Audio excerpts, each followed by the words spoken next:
اعوذ باللہ من الشیطان الرجیم بسم اللہ الرحمن الرحیم اللہم صلی علی محمد وعلی آل محمد کما صلیت علی ابراہیم وعلی آل ابراہیم انک حمید مجید اللہم بارک علی محمد وعلی آل محمد کما بارکت علی ابراہیم وعلی آل ابراہیم انک حمید مجید۔ معزز ناظرین سامعین،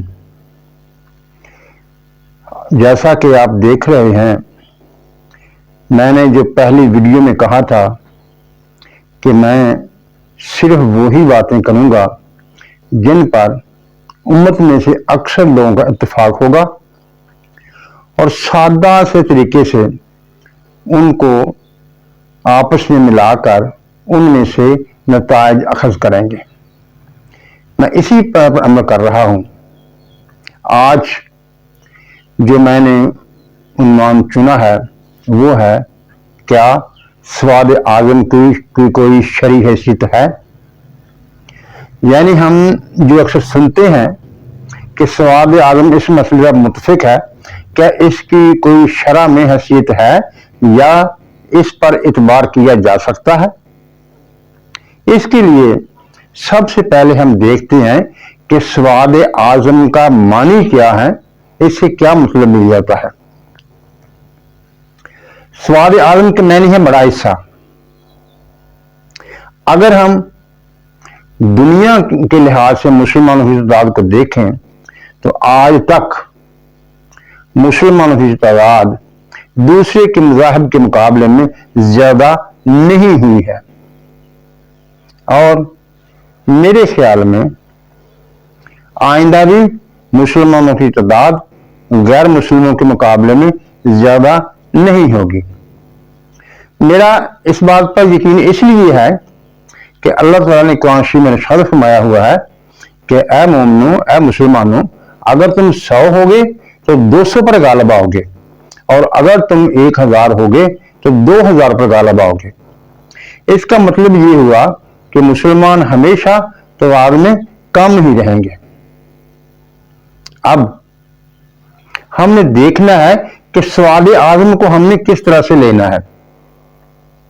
سواد اعظم بڑا حصہ، یعنی کسی ایک امت، کسی ایک جماعت کا بڑا حصہ، دنیا کے لحاظ سے نہیں، دنیا سے کمپیریزن نہیں کرنا، ہم نے صرف اس ایک جماعت میں دیکھنا ہے کہ اس کا ایک بڑا حصہ کون سا ہے، اس لحاظ سے وہ سواد اعظم ہوگا۔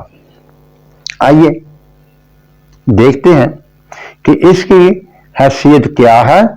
کیا قرآن شریف میں اس کے بارے میں کچھ بتایا گیا ہے جو ہمیں دلیل کا کام دے، جس سے ہم اس کو ایک شرعی حیثیت ماننے پر تیار ہو جائیں یا ہم کو ماننا پڑ جائے۔ سورۃ بقرہ میں اللہ تعالیٰ ارشاد فرماتا ہے، وَإِذَا قِيلَ لَهُمْ آمِنُوا كَمَا آمَنَ النَّاسُ قَالُوا أَنُؤْمِنُ كَمَا آمَنَ السُّفَهَاءُ أَلَا إِنَّهُمُ السُّفَهَاءُ وَلَكِنْ لَا يَعْلَمُونَ۔ اور جب ان سے کہا جاتا ہے کہ ایمان لاؤ جیسے ایمان لائے لوگ، تو وہ کہتے ہیں کہ ہم بیوقوفوں کی طرح ایمان لائیں۔ خبردار، یہ خود بیوقوف ہیں اور یہ نہیں جانتے۔ یعنی اس آیت مبارکہ میں اللہ تعالیٰ نے ایمان کا معیار جو مقرر کیا ہے وہ ناس، لوگوں کو کیا ہے۔ آپ کو پتا ہے عام لوگ ہمیشہ تعداد میں زیادہ ہی ہوتے ہیں، اور علماء کرام یا پڑھے لکھے لوگ ہمیشہ سے کم ہوتے ہیں۔ اس آیت مبارکہ میں اللہ تعالیٰ ارشاد فرما رہا ہے کہ تم اس طرح سے ایمان لاؤ جس طرح کے عام لوگ ایمان لائے ہیں۔ عام لوگ جو ہمیشہ اکثریت میں ہوتے ہیں، اس سے ثابت یہ ہوا کہ سواد اعظم اکثریت میں ہی ہوتا ہے اور وہ عام لوگ ہوتے ہیں۔ اس میں ایک بات اور بھی ہے، وہ یہ کہ اللہ تعالیٰ نے یہاں بیان کرتے ہوئے علماء کرام کو ذیل نہیں بنایا۔ یہ بالکل صحیح بات ہے کہ اصل تفہیم شرع